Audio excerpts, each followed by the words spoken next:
on any corner. My woman, they give me joy. The way you hold yourself. We fit to replace them for me.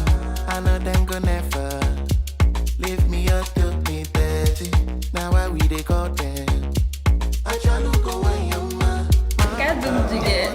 I'm gonna be a star. I say now my woman make me no say I'm gonna be a star. I love my African woman. She they give me the ginger. My African woman.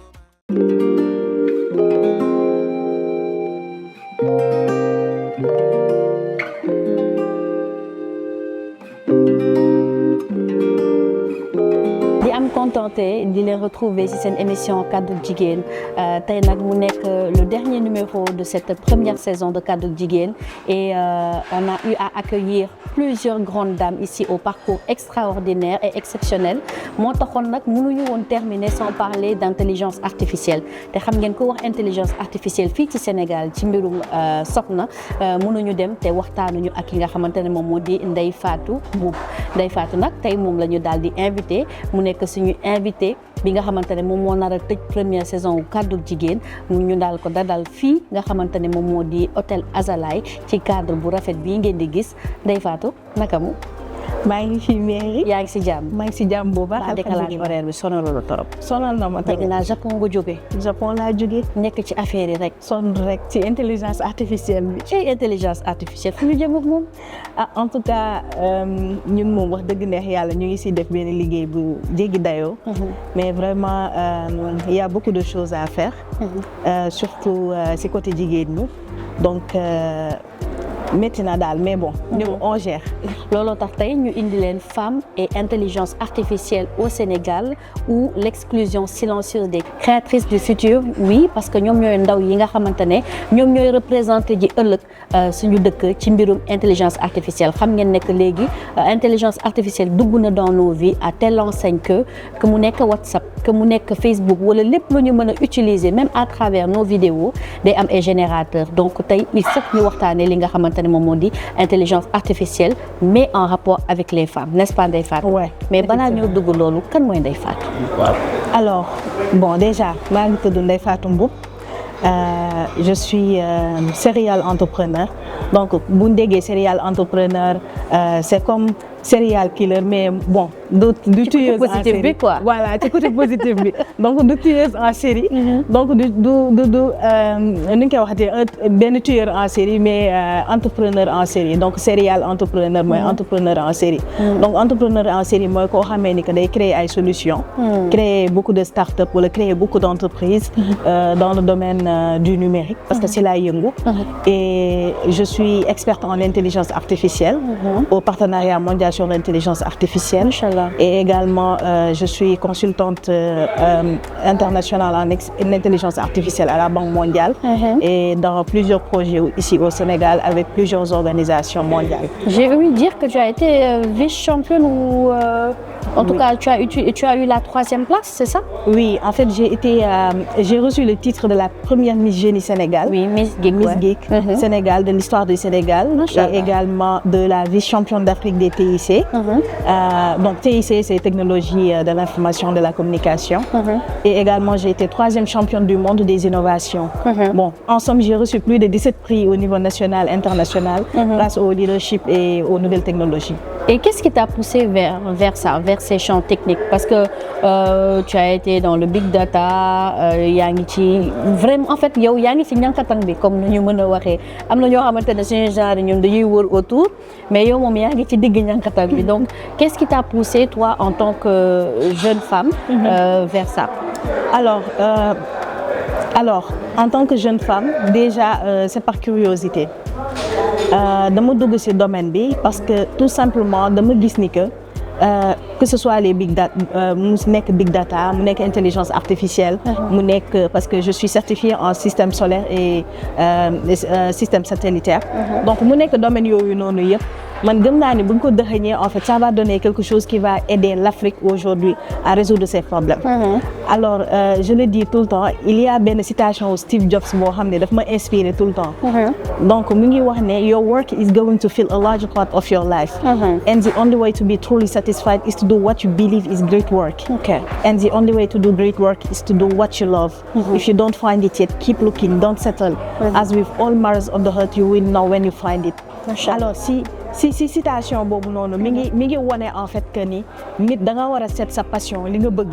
boo ko gisul continuer nga seet parce que passion mooy loo xamee ni bu ñëpp demee da ngay des. maanaam tey mun nga toog ba 4 heures du matin benn code marché wul. mais passion bi ngay am pour yeggale loolu noonu moo lay téye. donc moo tax nit looy def da nga si war a am Pastef. Alors man sama passion du nouvelle technologie. Ah oui? Ouais. Sama passion du agriculture du élevage du domaine yi nga xam ne moom laay innover parce que j'ai innové dans beaucoup de domaines que ce soit la santé l'agriculture l'élevage. Sama passion c'est aider ma communauté. D'accord. Alors donc c'est ça qui fait de toi une serial entrepreneur. Exactement. Ça a un sens. Exactement donc loolu moom moo tax en fait ma intéressé aussi nouvelle technologie ba mu dem ba nekk en fait benn ADN si man. Parce que dama gëm ni que nouvelle technologie mën na aider l'élevage. mën na révolutionner l'élevage mën na révolutionner l'agriculture la santé. Donc apporter des solutions. Et c'est ça man loolu moo nekk sama passion donc je me vois juste comme une superwoman dans tout ça. Et avec mes super pouvoirs, c'est vraiment tout ce qui est technologie et vraiment et que loo xam ne lu may incarner la et lu may dund et ça me permet d'aller de l'avant. Mais j'aimerais bien savoir pour ñi nga xamante ne ñoo ñuy seetaan ça a commencé à quel âge exactement bi nga nekkee xale tout tànk wala c'est en grandissant d'où est venue cette passion en fait pour enfin du ma ne passion mais cet intérêt là pour les nouvelles technologies. Alors man dañ may tooñ des fois sax naan digital native la. Ok. Mais du ma digital native. kon expliquer ñu lan nga. Alors bon li gën a garaaw en fait ci histoire bi yëpp. moom mooy man bi ma amee bac. ci laay soog a am téléphone. Ah oui? Donc man déjà bu ma amee bac. laay soog j'ai jamais aimé l'informatique. D'accord. nekkul woon sama domaine en fait boo xamee ni foofu laa bëggoon dem non. Man architecture laa bëggoon def. Ok. Donc man nouvelle technologie nekkul woon sama direction en fait. Architecture laa bëggoon def alors sama pap nee ma mais defal nouvelle pourquoi munoo def informatique xaw ma looy spécialisé wu mais defal informatique. Alors ma toog xool yàlla nattu ma def benn concours ci domaine de nouvelle technologie. Jéem naa faussé ba sonn. pour bañ a jàll. Et je suis passée. Machallah. Donc du coup ma jàll quand on m'a appelé ne ma jàll nga ma ni mais attends indil nañ ma nga ni problème nag instant yi alors ma ni graaw naa dem rek def. Alors je suis partie j'ai fait ma def une licence professionnelle en TI en informatique. Et en télécommunication à l'ESMT. Alors mu nekk vraiment une très grande école également parce que def naa ESMT dem naa ISM donc 2 grandes écoles. Donc bi ma defee la licence professionnelle en télécommunication informatique foofu. Sama première année rek déjà maa ngi naan man lii comme ay chinois si man déjà parce que ngay jàng loo xamee ni que ni vraiment amoo passion bi. dafa xaw a métti. Je comprends ouais. Mais comme lu ma la wax sànq en fait c'est-à-dire que dama gis en fait njëriñu nouvelle technologie. C'est-à-dire je voyais autrement. dama dem ba benn moment ma commencé intéresser aussi yenn technologie yi comme ay internet des objets intelligence artificielle robotique. Objet connecté. Exactement. jamono yooyu looloo xewoon. Exactement. Donc du coup ma dem di si sob surtout loolu noonu c'était un jeu d'enfant pour moi di si sob ma commencé def ay concours. Donc imaginez ku musul am téléphone. Déjà ma amee bac laa am téléphone. Donc du coup ku commencé dugg ci monde digital bi koo xam ne ni que ni nouvelle technologie nekkul woon kii woom nañ koy waxatee passion. Sa passion ouais. Mais mu def concours je pense que concours jigéen ci TIC laa njëkk a def. Mais ma remporté 2e prix. Machallah. Donc ça m'a boosté quand même. Ma ne attends. Alors j'ai continué à faire des concours. Des hackathons et cetera. Mais li ma gënoon a passionné moment boobu. mooy le fait que solution yu ma doon teg di ko xalaat di ko mettre en place avec objet connecté yi comme ni nga ko waxee ak système solaire yi donc loolu daf ma booster en fait man dama ne ok donc nouvelle technologie en fait loolu moom mooy permettre tey nga mën a résoudre ay problèmes parce que tey fu ma présenter benn solution jury bi dañuy ne vraiment c'est la meilleure solution. Donc après c'est ce qui m'a motivé. En fait l'appétit est venu en mangeant. Fait que nag tu t'es découvert des aptitudes à ça. Exactement. Même si tu n'aimais pas yow gis nga ne yow sa yaram nanguloon na la ba pare ak sa bopp. Exactement. En parlant de ces titres, tu as été Miss Geek, Miss c'est ça Miss Geek. Ouais, Miss Geek. Donc tu as eu à gagner comme tu l'as dit aussi plusieurs titres. Alors aujourd'hui qu'est-ce que ces titres représentent pour toi en tant que femme, en tant que jeune? Alors ces titres représentent pour moi déjà beaucoup de fierté et également titres yooyu noonu daf ma permettre aujourd'hui daf ma ubbi leneen buntu. Donc ça m'a ouvert beaucoup de portes. Daf ma permettre ba mën a porter la voix de ces jeunes filles ambitieuses yi nga xam ne dañoo bëgg dem ci domaine de technologie. Donc juste pour montrer que c'est possible. Parce que pourquoi ma dem ci domaine de intelligence artificielle? J'ai vu que il y a peu de femmes te demuma foofu pas pour me démarquer en fait mais pour montrer que c'est possible. Et donc titre yooyu noonu ça a reflété cela donc pour montrer que doo nekk 3e championne du monde parce que góor la non mais parce que vraiment c'est possible et que jigéen mën na ko nekk en fait. Donc c'est pour inspirer. Le plus souvent j'ai inspiré beaucoup de femmes. J'ai mentoré beaucoup de jeunes filles yoo xam ne ñu ngi nekk seen début de carrière donc dans les TIC. Aujourd'hui même am na benn jeune récemment bu gagné un prix international bi may ñëw rek maa ngi koy féliciter. Donc je l'ai mentoré donc ça m'a donné benn fierté boo xamee ni que vraiment dama ne maintenant def nañ suñu waree donc actuellement nañ bàyyi xale yu briller. C'est vrai yaa ngi koy wax léegi quelquefois tu peux te sentir seule peut-être parce que yow kese da ngay nekk jigéen dans un monde vraiment assez masculin et comment tu te sentais en fait dans ces espaces-là yow en tant que jigéen évoluant dans un monde où il n'y a que des hommes? Difficile, très difficile. J'imagine. Ouais. Parce que nekk jigéen dans un monde boo xam ne ay góor kese lañ fay gis c'est très très difficile. Nekk jigéen dans un monde boo xamee ne bon dañ lay xool ne kii lan lay def fii. Je me rappelle bi may def licence professionnelle en télécom informatique. Suñu classe on était 106 il y avait 20 filles. Sur 106. Sur 106. 20 filles. 20 filles yu spécialisé wu. Sama classe 2 filles la am donc man ak keneen ku jigéen te man rek maa fa nekkoon ku jigéen sax ba après keneen moo ñëw c'est beneen xale bu jigéen donc juste pour montrer que ni vraiment c'était difficile mais ak fépp foo mënti dem aussi man dama ko jàppee woon pas comme une faiblesse mais une force parce que dama ne non góor ñi duñ ma raw. Donc challenge la nekkoon ci man. D'accord. Donc mën nañ ko donc man tamit mën naa ko. Donc à chaque fois je me disais que non du ma des ginnaaw. damay démarquer wu jusqu'à la fin. Et machallah jusqu'à présent tu arrives à te démarquer. Alors sama prochaine question c'est on sait que l'IA est au cœur des transformations sociales. Donc selon toi quelle est la place des femmes et particulièrement des Sénégalaises dans cette dynamique-là? Alors actuellement intelligence artificielle moom yaakaar naa ne moo nekk actualité bi gën a mag ce sujet. Exactement. Donc moo nekk vraiment actualité bi ci monde bi. Il y a beaucoup de stéréotypes genre. Il y a beaucoup de biais que les algorithmes créent. li ngi mel ne ma def benn système de reconnaissance faciale. ci porte bi. Impliqué wu ma les femmes dès le début. Tey par exemple si c'est adapté à nos réalités déjà je parle même de l'Afrique. Ma teg système de reconnaissance faciale bi ci porte bi ma ne ko kuy jigéen rek bàyyi ko mu dugg.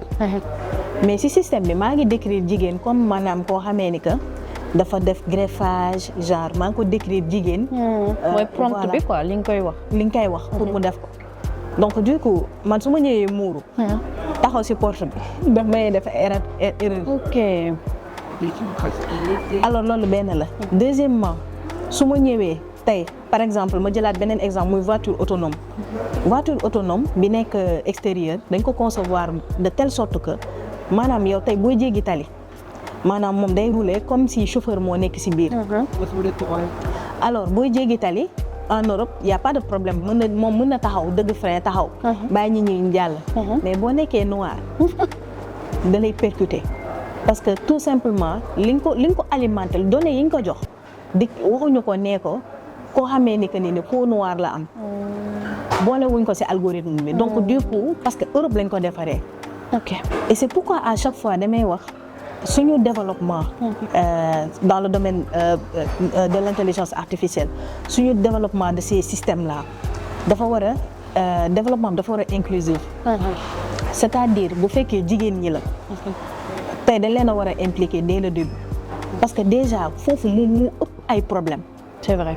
Dans le domaine du genre, c'est vrai. Il y a beaucoup de problèmes. Les algorithmes créent beaucoup de biais. Donc, des biais sexistes. Et ça pose la question à savoir, ou de savoir, qui crée, ni crée algorithme yi ñan lañu parce qu'en général, c'est les hommes. te ñëpp xam nañu na ma sama réalisateur ba chaque fois ma sànni ko xeer mais ñëpp xam nañu góor yi nañuy defee seen description. Donc pourquoi pas une femme sénégalaise de surcroît derrière une création d'algorithme. Effectivement et je pense que ñun ñëpp foofu la ñu war a demee parce que par exemple ku dundul benn affaire moo mën a brosser loolu noonu yëpp. tenir en compte lu bari pour mën a créer benn solution bu inclusive. c'est-à-dire que bu fekkee jigéen la. may créer système de reconnaissance faciale buy dugal ay jigéen kese. dinaa jël en compte jigéen bi nga xamee ne dafa black bopp bi. dinaa jël en compte jigéen bi nga xam ne dafa muuru. dinaa jël jigéen bi nga xam ne en compte boo xam dafa teg greffage et cetera. ba ci kindelu. donc ñooñu ñëpp dinaa leen jël en compte. mais tey bu fekkee ne par exemple góor la mën na ne bon jigéen nii laa ko décrire rek juste. mettre le système de reconnaissance faciale. L'autre chose moom mooy wax nga lu am importance qui crée. oui. Voilà. Donc ñun algorithme yu bari yu ñuy utiliser.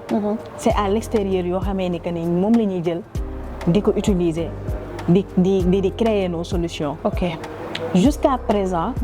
en fait lu ci bari créer woo ñun suñu ay propre système yoo xam ne c'est adapté à nos réalités. mais maa ngi dégg kii intelligence artificielle bi Awa. effectivement Aïda effectivement donc yooyu noonu ça c'est des innovations yu bees yoo xamee ni que ni tey ça va être inclusif parce que commencé nañ des modèles ñu ngi nekk di ci liggéey ñoom et tout xam naa Awa par exemple donc ñooñu bu ñuy gën di dem genre dañuy gën a mettre dañuy gën a tenir en compte en fait les réalités africaines et je pense que ñëpp ñoo war a def loolu mais pas benn groupe développeur bu ndaw.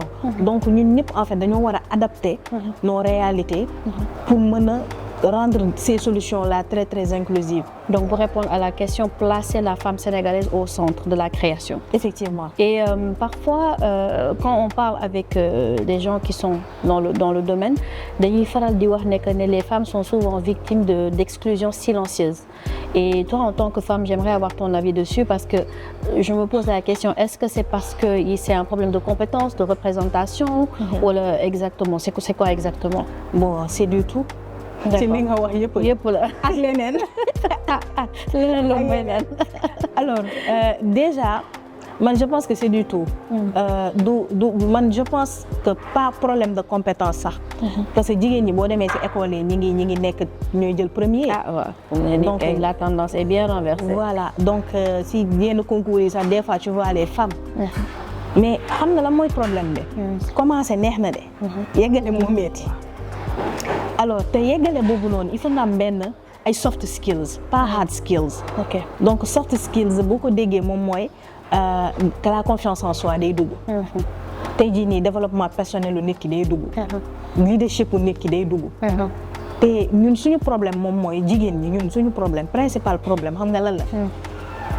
alors boo xoolee góor ñi bu ñu monter entreprise boo xoolee start-upers yu bari ay góor lañ ñi exceller ñëpp c'est des hommes. c'est vrai alors ñun bu ñu góor ñi dañuy jël risque. ragaluñu en fait xam na ñun culturellement dañoo am lenn loo xam dafa nekk ci ñun. ba dañ naan jigéen day ragal. donc du coup c'est un frein psychologiquement en fait c'est un frein. donc ñun la plupart du temps mën nañ commencer de.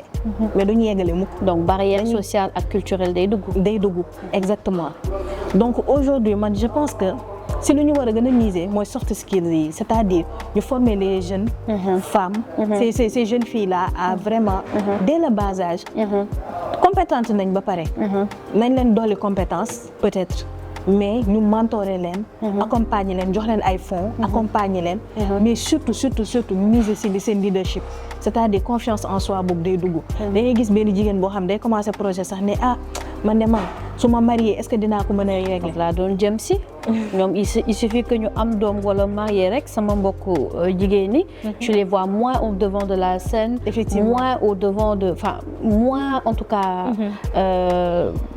pas naka laa koy wax moins voraces parce que quand elles sont célibataires dañuy gis ne que elles en veulent vraiment mais boo waxee ñu ne il faut que ma sëy effectivement man je suis mariée et je pense pas que mariage frein la bu fekkee ni que ni yow bokk nga mindset avec ki nga xamee ni moom mooy sa partenaire donc je pense que loolu du doon frein daf lay gën a booster par exemple man mon mari il me booste genre moom mu booster ce domaine bi daf may fekk sax des fois ma jël benn pause 30 minutes ne damay sieste mu yéema jugal liggéey noflaay amul si àdduna jugal liggéey c'est vrai donc ça veut dire que c'est vraiment quelqu'un boo xamee ne da lay booster en fait et je pense que on a toujours le choix de faire on a toujours le choix d'avoir un bon partenaire et man bon j'ai eu la chance et je pense que tey c'est vraiment pas loo xamee ni que ni frein la man je pense pas c'est vraiment pas un frein en soi donc on peut être des femmes soumises boo ñëwee ci kër gi gérer li ngay gérer mais boo génnee aussi nekkal gaynde continuer nga nekk gaynde bi nga nekk effectivement donc c'est mën nañ ko boole en fait bu ñu mës a foog ni mënuñ ko boole je pense récemment dem naa benn événement benn dame lu laaj ma loolu nee ma yow tu es mariée ak li ngay def yëpp ma ne ko oui mu ne ma dañ ko doon def proposition de mariage mais dafa bañoon parce que nee na dafay freiner carrière am mais le fait que mu gis ma nekk ci loolu noonu yëpp et puis comment dirais-je maa ngi exceller di continuer donc mu ne ma ça m'a donné envie en fait d'accepter la proposition oui mais c'est vrai que aussi il faut reconnaître que du ñëpp ñooy tombé ci partenaire boo xamante ne dañ lay booster et du góor yëpp aussi ñooy comprendre léeg-léeg seen ambition jabar xanaa di ñaan rek ma jël message bi jox ko sama réalisateur rek mu porter message boobu auprès de ses congénères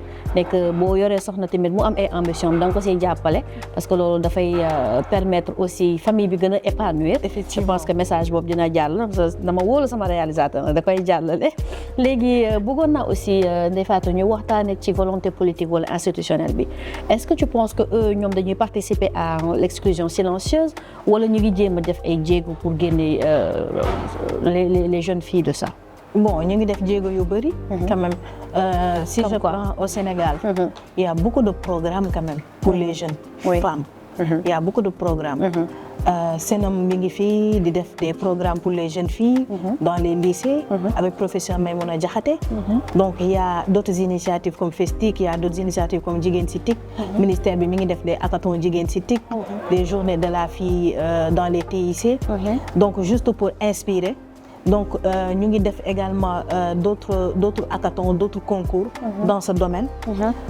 beaucoup d'initiatives yi muy GIZ muy bu ma ko doon lim du jeex muy Nations Unies man même j'ai été coach là-bas pour former des jeunes filles ci benn camp de codage et tout donc je pense que ñu ngi def ay jéego yu bëri mais de façon dispersée on a besoin de synergie c'est vrai il faut que ñoom ñu boole seen ay doole ñu defar benn affaire moo xamee ni que xawma Startup Nation laa koy tuddee xawma Teranga Valley laa koy tuddee man c'est vraiment mon rêve en fait d'avoir une Silicon Valley sénégalaise machallah boo xamee ne bon mën nañ ko tuddee Teranga Valley ñëpp ñëw ci biir tey ñu am ëpp boo xamee ni que c'est dédié à l'agriculture par exemple l'agriculture et les nouvelles technologies te ëpp boobu noonu ëpp bi nekk agriculture et nouvelles technologies dañuy woo agriculteur bi dañuy woo ingénieur agronome bi dañuy woo développeur IA bi. ça fait intervenir ñu bëri quoi. ñu bëri ñi nga xamee ni que dañuy mën a créer solution yoo xam c'est adapté à nos réalités. te solution yi inclusive parce que ñëpp boole nga leen ci biir. ñu créer ci benn ci Teranga Valley boobu noonu benn comment ça s'appelle encore Up sur l'IA et la santé boo xam ne da ngay woo docteur bi da ngay woo patient bi da ngay woo ku nekk en fait. Donc ça permet aujourd'hui de créer des solutions yoo xamee ni c'est inclusive et c'est durable également. Donc man je pense que ñoom ñëpp mën nañ boole seen doole bu ñu ko boolee mën nañ am loolu mais problème bi moom mooy ku nekk day def de son côté et des fois c'est vrai que ñoom li ñuy def am na impact. Mais impact bi gën a mag aujourd'hui il faut qu'on crée des champions. Oui. te pour créer des champions il faut que ñu créer loo xamee ne dafa mag. ñu mën leen a former mën leen a accompagner te loolu nag Silicon Valley sénégalaise rek. Ah non, c'est un rêve et on espère que ça va se réaliser. En tout cas, man xam naa ne que en dehors des politiques et des institutions et associations yu mel ni Polaris Asso ñoom tamit ñu ngi bay seen waar. Effectivement lu bëri ci côté boobu parce que ñu ngi def ay codage et journée yoo xamante ne nii dañuy enseigner tout ce qui est numérique et digital aux jeunes femmes. D'ailleurs lii nga xamante ne ni moom moo di émission Kaddu Jigéen association Polaris Asso moomu en collaboration avec l'ambassade de France ñoom ñoo ko sosoo ci seen projet mën naa ko. Donc loolu tax tey on a l'opportunité d'inviter Ndeye Fatou. Alors Ndeye Fatou sànq ñu ngi wax waxu intelligence artificielle collée à nos réalités. Awa Aïda. Aujourd'hui je veux te proposer dans notre capsule digitale une autre dame qui est aussi brave que toi en fait, qui elle aussi est à l'origine d'une intelligence artificielle qu'elle a eu à créer. Dama lay bàyyi ñu découvrir ko ensemble. D'accord.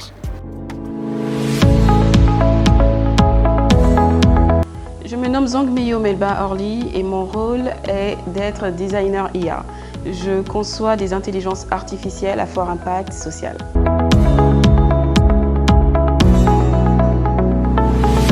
Alors, ma participation au sein de la conception de Awa, elle est toute simple. C'est parce que j'ai vu justement l'impact que cela devait avoir dans la société.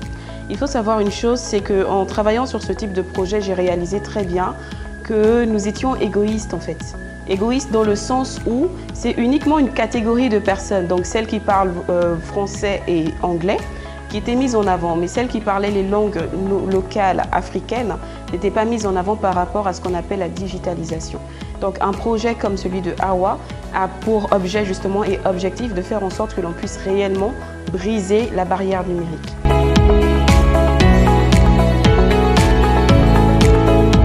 Alors Awa sera disponible sous format d'application pour tout le monde, mais surtout là elle est déjà disponible sous format d'API. Elle est adressée justement, cette API est adressée aux entreprises, mais aussi à toutes les personnes qui veulent justement pouvoir l'intégrer dans leurs solutions, que ce soit des applications ou des sites web.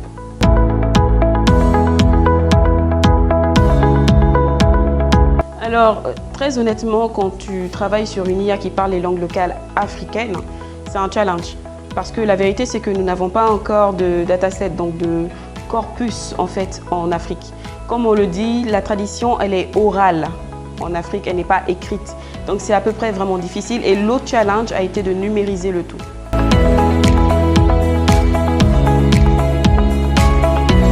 Déjà, ce type d'IA va influencer réellement, dans le sens où déjà, premièrement, pour les jeunes, l'idée, c'est de faire en sorte qu'ils quittent d'un aspect où ils se disent une IA, c'est uniquement pour de la distraction. Une IA, c'est pas uniquement pour de la distraction. Dans ce type de cadre-là, de conditions, il faut savoir qu'une IA est là pour enseigner, pour préserver aussi les langues locales et même le patrimoine culturel de nos nations. Et de l'autre côté aussi, il faut savoir que le réel impact sera réellement au niveau de nos villages. Nos mamans, nos pères qui vivent au niveau des villages pourront accéder justement à des produits digitaux assez facilement en communiquant tout simplement avec cette IA-là et voilà, pouvoir aussi accéder à des services, pourquoi pas, et aussi et surtout à l'information.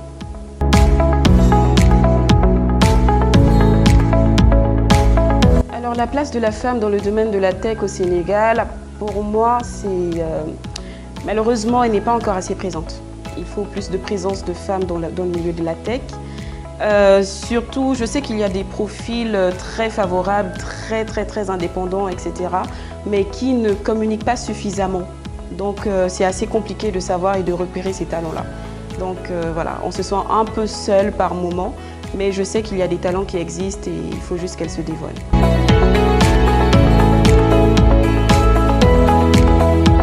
ça c'est tout le temps, mais à force, on a l'impression que c'est naturel. Ça vient juste au niveau du fait où quand tu vas émettre par exemple une solution ou bien proposer quelque chose, tu auras cette impression que voilà, les hommes se comprennent mieux et que quand toi tu arrives, tu dois discuter un peu plus. Tu dois t'imposer un peu plus. Mais sinon, bon, c'est devenu tellement courant et que voilà, j'ai l'impression que c'est naturel maintenant.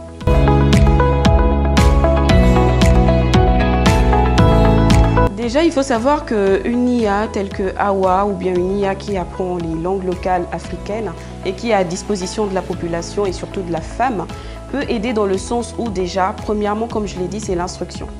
Grâce à une IA, on peut se former, on peut apprendre de nouvelles choses. Deuxièmement, quand je dis l'instruction, il y a aussi la communication. C'est-à-dire qu'il y a un fait, par exemple, c'est que toutes les femmes ne sont pas au courant des opportunités qu'il y a, par exemple, au sein de certaines ONG, etc. Une IA permet justement aussi la communication fluide, mais surtout un point qualitatif par rapport à l'IA, c'est qu'elle s'adapte au langage de la personne qui l'utilise.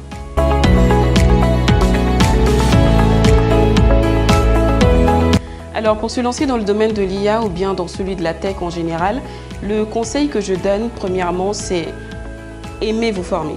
Il faut apprécier le fait de se former tout le temps. Deuxièmement, il faut aimer apprendre des autres parce qu'une IA est censée correspondre à un besoin spécifique. Et quand on parle d'IA, c'est vraiment de la personnalisation. Et dans le monde de la tech en général, travaillez énormément sur vos compétences. Soyez compétente et ne vous laissez pas faire.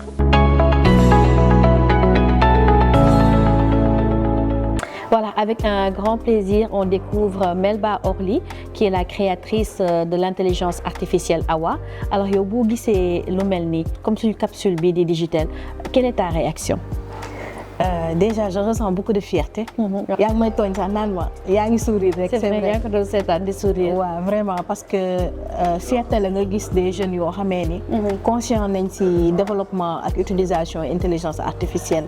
surtout côté bi nga xamee ni que ni moo gën a sensible mooy côté genre bi loo xam ne c'est vraiment mooy côté éthique bi aussi mooy ancré ci suñu ay valeurs intelligence artificielle boo xamee ni que ni day inclusive et tout donc tey Awa loolu la jugtee en fait tey mettre en place parce que quand on parle d'intelligence artificielle c'est vraiment quelque chose boo xam ne day créer des biais comme nu ma koy waxee à chaque fois pas que tey ku ko créer peut-être c'était pour dagg mburu wala des choses comme ça wala def ci leneen loo xam ne c'est utile mais am na ñoo xam ne dañ koy utiliser pour leneen.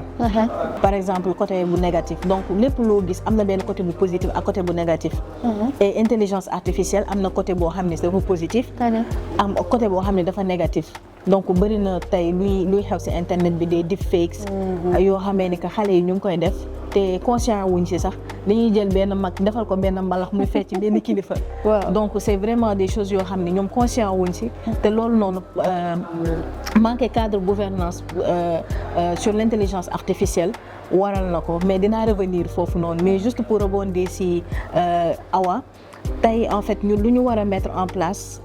C'est vraiment une intelligence artificielle boo xamee ne dafay inclusive boo xamee ne dafay am éthique te ñi koy utiliser ak ñiy développer yëpp def ko de façon responsable parce que du créateurs yi kese du concepteurs yi kese parce que ñun tout le temps dañuy pointer du doigt yéenay développer application c'est vrai alors que utilisateurs yi tey ñiy defar deepfakes yi c'est pas des créateurs d'intelligence artificielle c'est des utilisateurs donc tey kiy utiliser comme li ma wax sànq paaka bi tey ki ko créé am na ci peut-être njort bu rafet mais mënu woon xalaat nit dina ko utiliser pour rey nit wala des choses comme ça donc engagement kii bi responsabilité bi du ci concepteur bi kese mais utilisateur bi mun na am une sensibilisation derrière mais juste pour revenir à Awa c'est vraiment intelligence artificielle li ma gën a neex en fait c'est que ñu ngi nekk di wax waxu intelligence artificielle ñu ngi brosser côté éthique bi ñu ngi brosser côté genre bi te c'est ancré ci suñu ay valeurs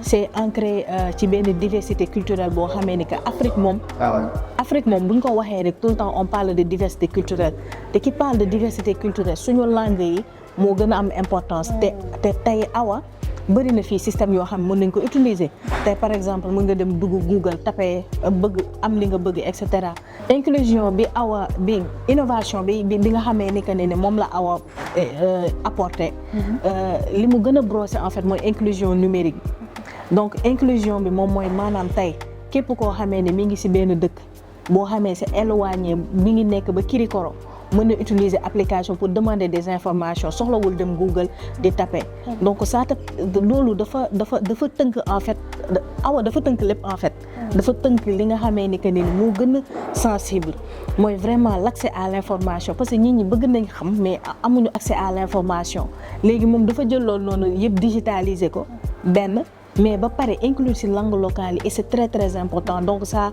montre vraiment l'innovation en fait en tant que tel. Ok et puis dafay rejoindre li nga doon wax à l'entame le fait que genre les femmes puissent utiliser l'intelligence artificielle en collant ça à nos réalités africaines et socioculturelles ça que yaa ngi wax le côté néfaste de l'intelligence artificielle mënuñu ci wax te duñ ci brosser même parce que je pense que suñ ci doon wax ça nécessiterait peut-être beneen émission mais bëggoon naa aussi nga brosser ko et faire aussi peut-être un petit rappel à ces jeunes utilisateurs là yi nga xamante ne ni ñoom ñu ngi koy utiliser mais à mauvais escient.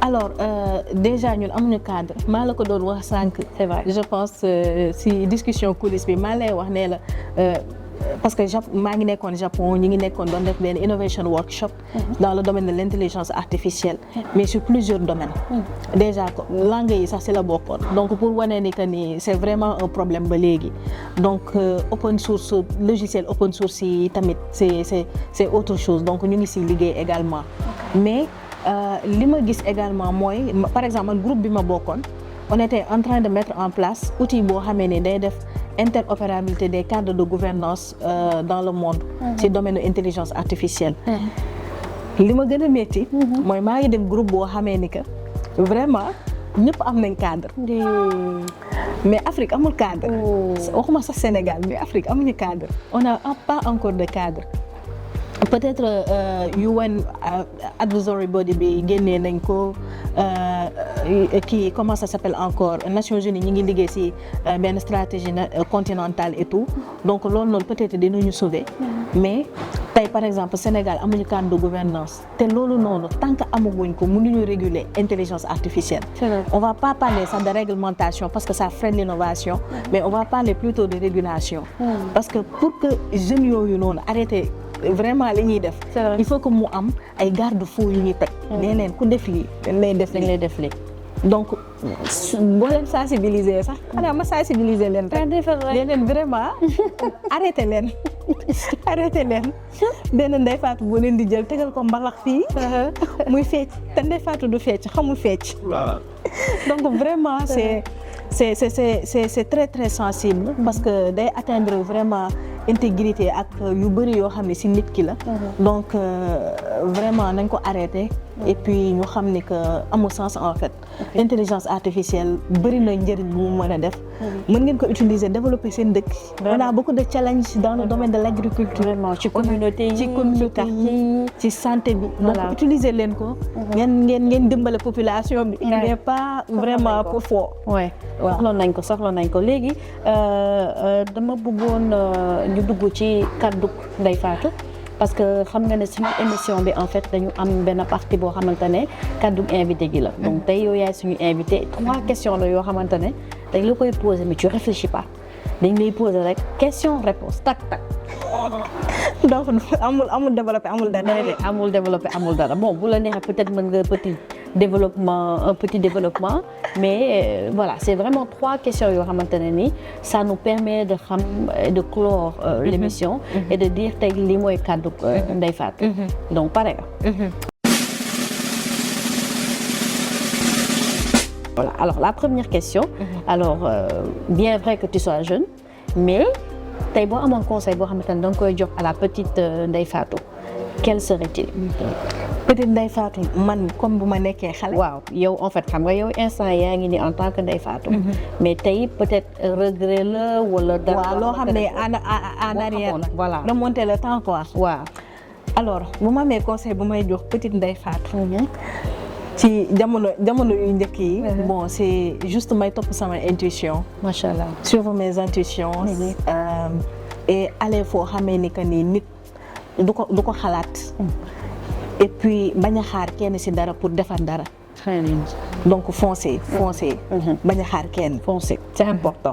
Deuxième question, alors qui t'a bon, tu l'as dit bien sûr, c'est ton père, mais à part ton père, est-ce que tu as un modèle dans le domaine de la technologie ou de l'intelligence artificielle? Rose Jenkins. Rose Jenkins. kooku de xaw ma ko. Kooku mooy pionnière intelligence artificielle. C'est vrai?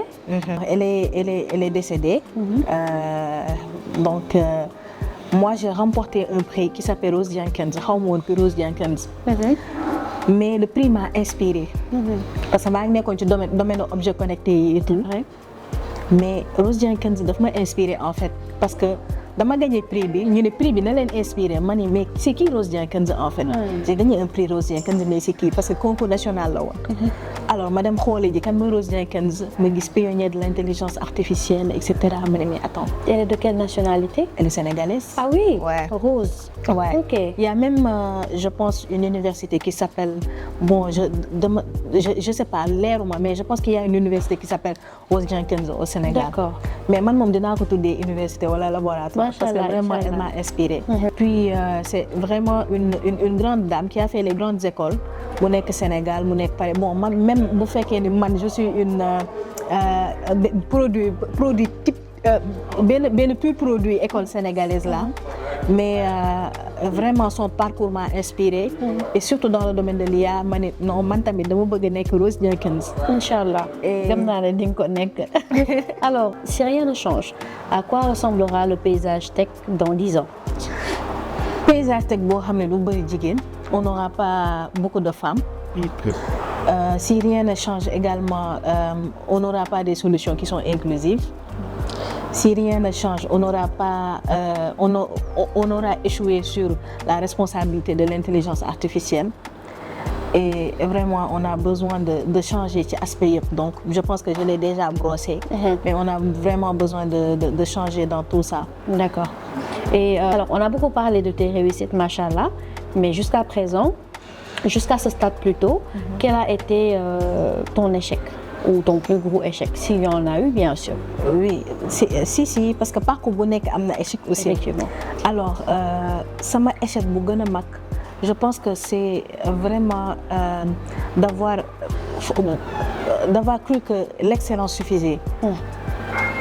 Alors, comme je l'ai dit tantôt, on a besoin de jeunes qui ont à la fois des hard skills et des soft skills. Hard skills yi mooy compétence technique yi ngay yor. li ngay jàngi. li ngay jàngi.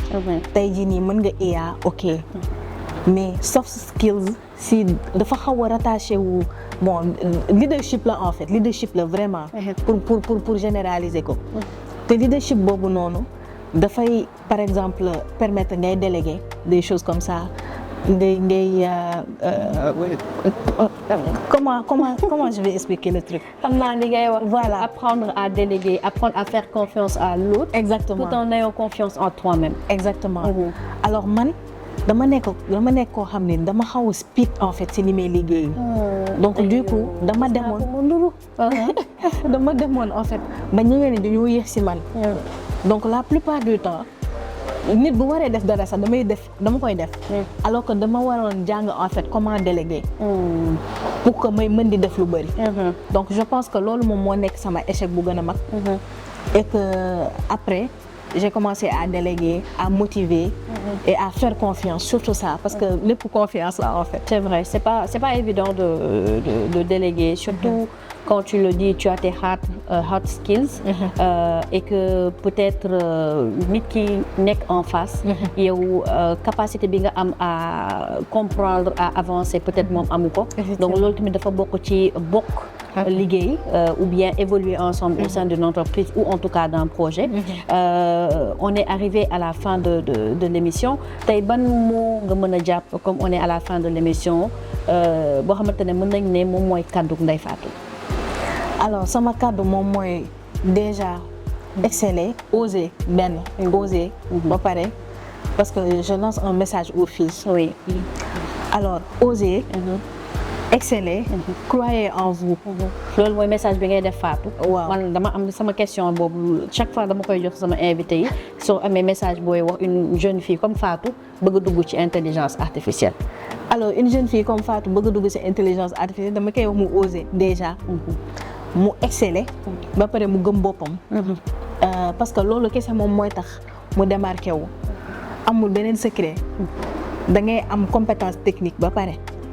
et puis compétence technique boobu noonu nga ne waaw dama koy def en fait man dama amoon sama devise bopp damay ne je n'ai pas le choix soit je gagne ou je gagne. À chaque fois que je participe à un concours wala ma commencer un projet du ma ko échouer je dis que dama koy def ba mu réussir en fait. sinon ma bàyyi su naree yomb ma bàyyi ko. donc je me dis que ku nekk dafa war a am benn audace boo xam ne nekkul comment dirais-je prétention mais audace la en fait ak gëm sa bopp. boo xam ne moom moo lay yóbbu foo xam ne yow doo ko xalaat sax. Merci beaucoup Ndeye Fatou. C'était un plaisir de te recevoir si plateau Kaddu Jigéen. De rappeler que Kaddu Jigéen aujourd'hui a été tourné à l'hôtel Azalaï qui nous a ouvert ses portes. Gis ngeen cadre bi nu mu naayisee mais di remercier aussi ñi nga xamante ne jot nañu jaar ci émission bi nga xamante ne moom moo di Kaddu Jigéen la saison 1. Elle a parlé de soft skills et ça nous rappelle numéro 2 Kaddu Jigéen bi nga xamante ne on a reçu Ndeye Awa parce qu'elle a beaucoup insisté sur ça bañ na sax ba cité nañu 3 soft skills yoo xamante ne nii jigéen war na ko mën a am pour évoluer dans le monde digital. Qu'on parle de digital, on parle d'intelligence artificielle, c'est la même chose et li nga wax dafa am solo soit on gagne soit on gagne. te mindset boobu boo leen ko amee yéen soxna yu jigéen yi yéen xale yu jigéen yi nga xamante ne da ngeen bëgg a dugg ci intelligence artificielle wala ci digital bi vous ne ferez que avancer bien sûr en mettant tout ce savoir là au service du Sénégal et de l'Afrique et en intégrant li nga xamante ne moom moo di nos réalités socioculturelles. C'était Kaddu Jigéen saison 1 et en tout cas je ne sais pas quand mais nous on a joué. On a gagné et merci pour l'accueil pour cette émission à la 2e saison.